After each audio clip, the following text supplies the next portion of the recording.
Yo, what's good, folkers? Good morning, good afternoon, good evening, wherever you're in the world. This is Tyrant's Bane. Welcome to the Definition of Anarchy News, where today on June 21st, 2021, I'm going to talk about what exactly have we accomplished in the Middle East, particularly in Afghanistan. What have we accomplished? Well, we know why we went over there, right?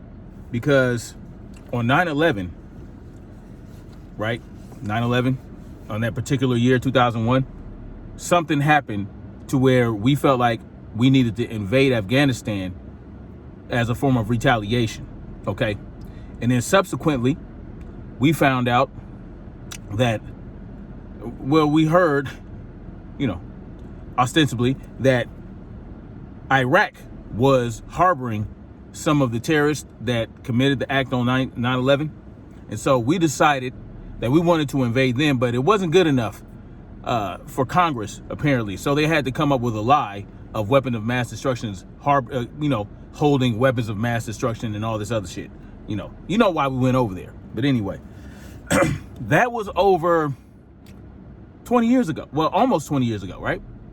Almost 20 years ago, we went over. Well, that happened. 9/11 happened over 20 years, almost 20 years ago. And then for about 19 years, we've been over there in Afghanistan and Iraq doing God knows what, right? Well, I have an idea what we were doing. We were, obtaining and maintaining resources that we squandered from the people over there. We unseated multiple leaders and destabilized the region. That's what we did over there. But anyway, I'm about to give you guys proof of this, right? Because as of right now, what we have going on in Afghanistan is a withdrawal of troops, supposedly. Supposedly, by September, we're supposed to be withdrawing all our troops from Afghanistan. But what's happening right now, as we're slowly withdrawing from Afghanistan, is the Taliban is steamrolling right over the Afghani army. The Afghani army that we trained to deal with the Taliban, right? To deal with all these situations. Really what we were doing we were performing airstrikes and predator drone strikes against Taliban forces, keeping them at bay, but never really completely getting rid of them, right? Like, for some reason, it's like whack-a-mole. You knock off one group of the Taliban, another one pops up.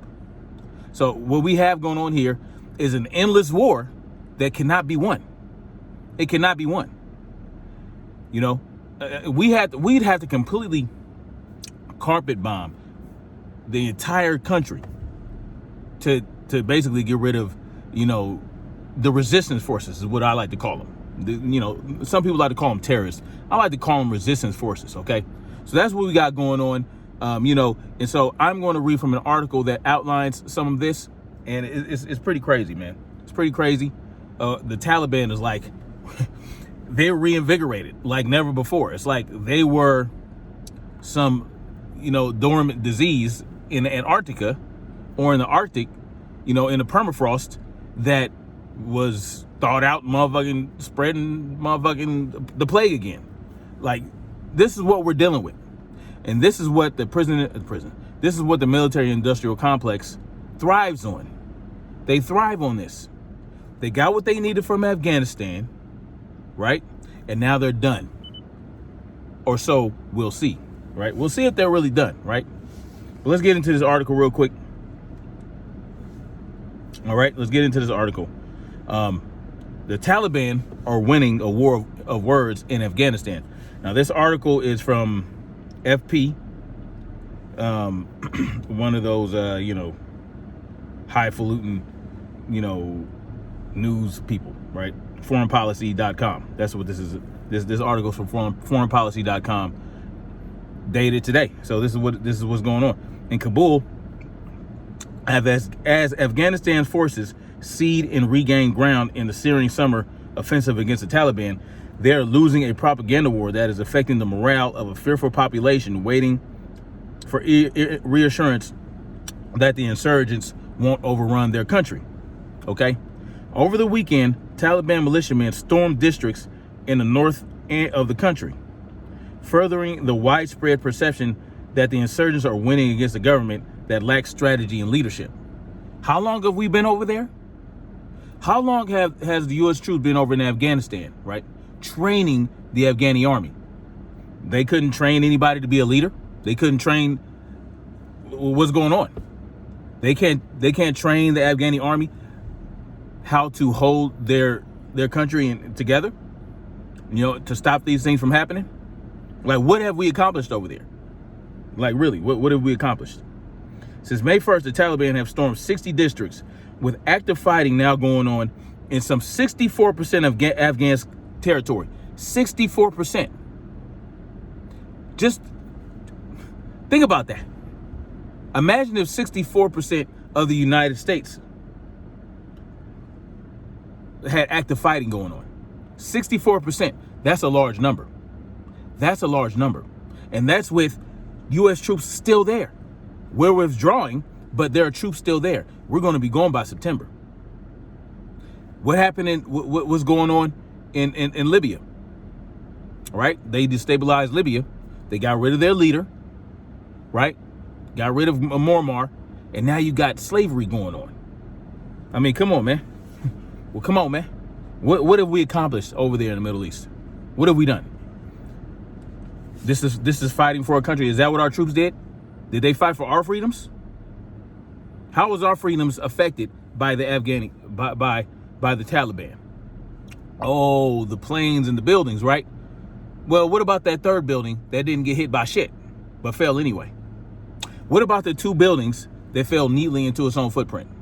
In the book, in the novel, in the fiction novel that I was reading the other day, there was two buildings that were hit by planes that fell neatly into its own footprint, and then the third building where no plane hit it and it just fell.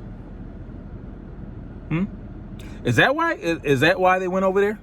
That's why they went over to Afghanistan, right? Because there were 19 terrorists that were part of the Al-Qaeda or whatever out of Afghanistan and all this other shit with Osama bin Laden, but most of them were Saudi Arabian and all this other shit. Like, what's going on here? Now, let's think about what's going on. This is why we're over there in the first place. Let's keep going. According to the Institute of War and Peace Studies, about the 64%, though 8 districts have been retaken by Afghan forces. Oh, good for them. Security sources said that Afghan forces often retreat in order to save civilian lives. Interesting. What do we do to save civilian lives over there? Not much. We've actually killed. Listen, we've taken a lot of civilian lives over in the Middle East. But look what this just says. Security sources said that Afghan forces often retreat in order to save civilian lives. Interesting. The terrorists are interested in saving civilian lives. That's very interesting. The Taliban onslaught, coupled with the looming withdrawal by September 11 of the remaining U.S. troops, is escalating concerns that Afghan government forces may not be able to prevent Taliban battlefield gains without the presence of international forces. Who started this? Who gave them such a large foothold? Who allowed them to gain such? Who gave them the gain of function? How they obtain gain of function? The Taliban. Well, that started in the 80s when Russia was invading Afghanistan with that whole thing. But we went over there. We gave them money. We gave them military equipment. We gave them arms. We gave them ammunition, and we left that shit there. We left it there. The Taliban was formed back then. You understand that? Understand that. There's a long history of us canoodling and dealing with all up in other people's business to ostensibly spread democracy. But that's not really what we're doing, right? We're not spreading democracy. I'm not saying let Russia go around bullying everybody and we just sitting back like whatever, because eventually as they gain more territory, right? As they gain more territory and recruit more foreign nationals into their military, they can then cause a great disturbance and a great threat to the United States. So I'm not saying just let Russia do what they want, but when you go over there to defend Afghanistan, make sure your priorities are straight. Make sure you got shit straight right here in the United States. You understand what I'm saying? Give them their equipment, give them the arms, and then get that shit back. I mean, come on, man. You can't always just be minding your own business and staying out of. Sometimes you have to step up in order to save your own country later on down the line. You don't want a hostile country to spread too far and wide, right? To gain too much territory. That's the problem with China and Taiwan and China in the South China Sea and all these other places where China's trying to spread. Africa. We don't want them just to ride roughshod all up and through Africa. We don't want them to do whatever they want everywhere else but the United States, and all of a sudden we're surrounded by Chinese bases. No. But the Taliban is not like that. The Taliban did not present any threat to the United States. Oh, that's right, the 9/11 thing. But, whatever. Al-Qaeda, whatever you want to call it, huh? It is what it is. All right.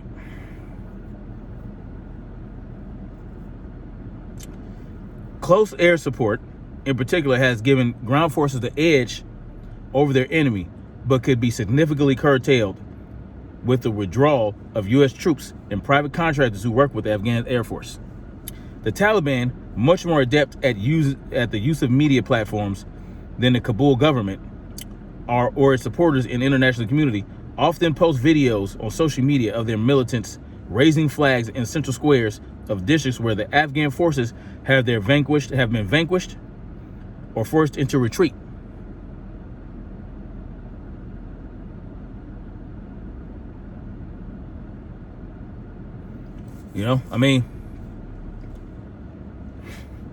And why are Afghan forces retreating? They're saying to in order to save civilian lives. It'd be nice if our forces did that, right? But we're training the Afghan forces. What are we going to do? If we were looking at a breakdown of the war, it is 75% narrative and 25% actual conflict, a senior Afghan security official said, speaking on the condition of anonymity. Their narrative is, we have defeated the superpower, and that is attractive to some young people. What else? Well, it's attractive to some young people, but what else are these young people seeing that would attract them and would convince them to join the Taliban? Think about that for a minute.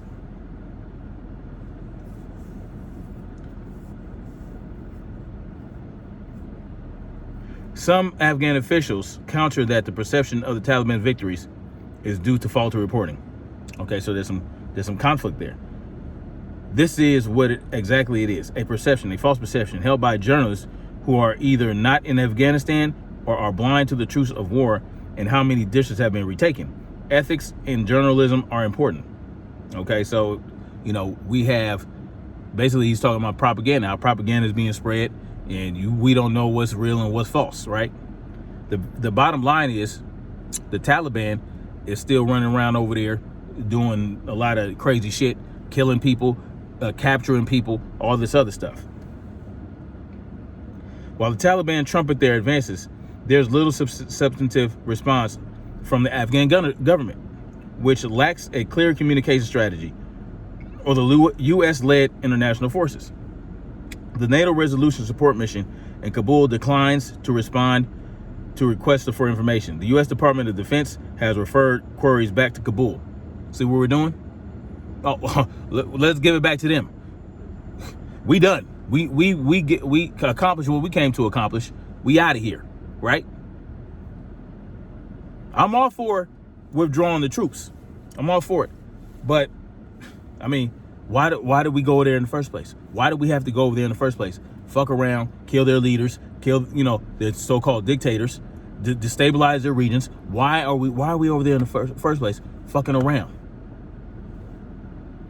Well, there's a lot of answers to that question. All right.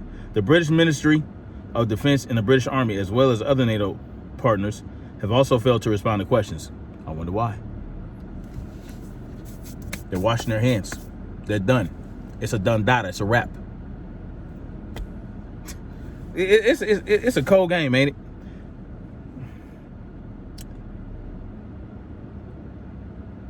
There is a flood of negative narrative, but it is not a government narrative versus the Taliban narrative, the senior security official said.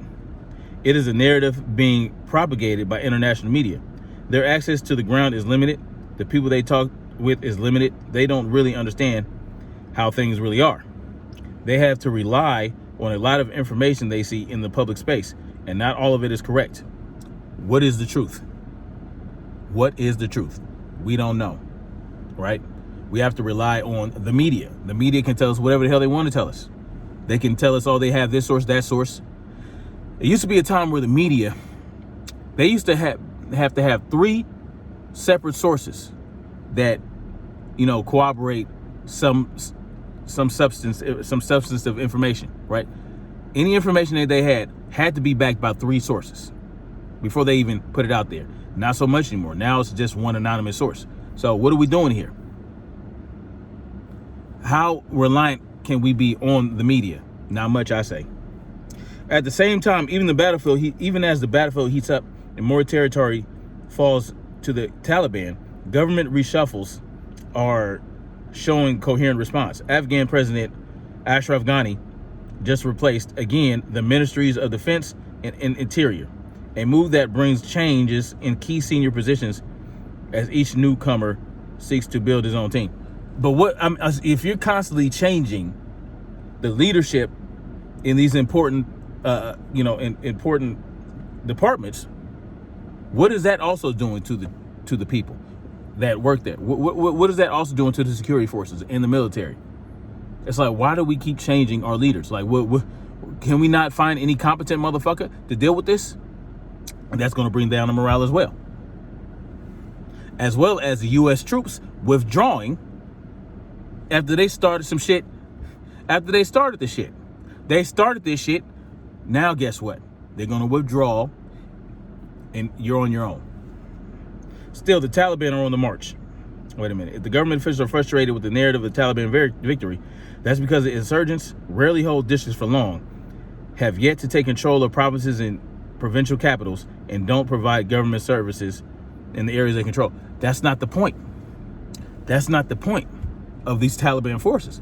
The Taliban forces, that's not the whole point. See, they have to deal with first of all, they had to deal with the Afghani army, and they had to deal with the Afghani government, and they had to deal with the U.S. government. Why would they sit there in a district that they just took over and hold it for any length of time? No, they're going to get in there. They're going to destabilize that district. They're going to essentially free that district of government control. And then they're going to roll out, right? Because they understand what's going on. But they're going to keep doing this so that they can what? So that they can accomplish what?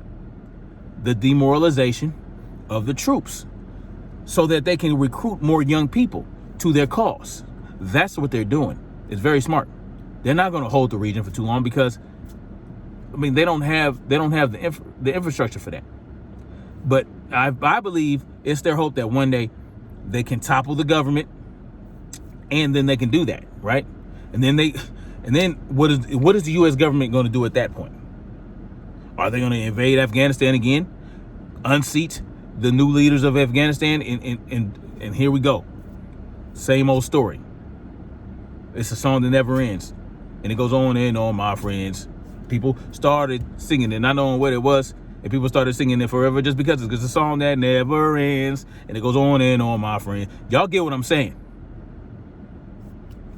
This is what's up. Same shit in Vietnam, man. Same shit in Vietnam. You have to understand what you're dealing with. When you go over to these other countries and you start fucking with them, and they don't want to be fucked with, you can have all the technology in the world. You can have that drone, this drone. You can have, you can do whatever you want. The key is to occupy regions. That's the key. Yeah, it's easy to just bomb the shit out of places. Bomb this, bomb that, bomb this, bomb that. Then you're going to destroy the whole fucking country. And there's not going to be anything there. There's not going to be anything left. What you have to do is get boots on the ground and hold these different districts and different regions and defend it, right? You have to take over a territory, because the point of war is not to completely obliterate the opposition's homeland. That's not the point. The point of war is to gain control of their homeland, unseat leaders, right? Obliterate some troops, you know what I'm saying? Without destroying too much property, too much infrastructure, right? You don't want to have to drop nukes and shit. and level whole fucking towns. You don't want to have to do that. And this is why I say, people always talk about how we're outnumbered, we're outgunned. We're not outnumbered. We're outgunned. We don't have the technology the U.S. military has, the government has. How can we fight tyranny? When we don't have what they have. Hell, they can't even fucking stop the Taliban. They can't stop the Taliban. But you expect them to stop us if we decided to rise up against a tyrannical government? If the government became tyrannical, which it is, you really think that, oh, okay, well, let's just level the whole fucking country? That's stupid. No, they would have to get boots on the ground. And it's not going to be easy, my friends. Because everywhere they look, they're going to have to worry about this motherfucker with a gun, that motherfucker. There's 400 million guns in the country. 400 million, over 100 million AR-15s. Right? I mean, listen. I'm just saying, y'all. I'm not saying, y'all get what I'm saying. If a government became this tyrannical, it would be our duty to fight that government, to dismantle that government. It would be our duty, right? When injustice becomes law, resistance becomes duty. Point blank in the period. I mean, and injustice has been law for hundreds of years in this country. So what are we doing? Why are we so worried about it? They can't even fucking stop sheep herders, mountain dwellers. They can't even stop that. And there's always an excuse. Well, the leaders, they killed the Malcolm X and they killed the Martin Luther King. Oh, the Butchie Carter and Huey P. Listen, man, that's the problem. You so concerned, and you put these leaders too high on a pedestal. You can't function without them.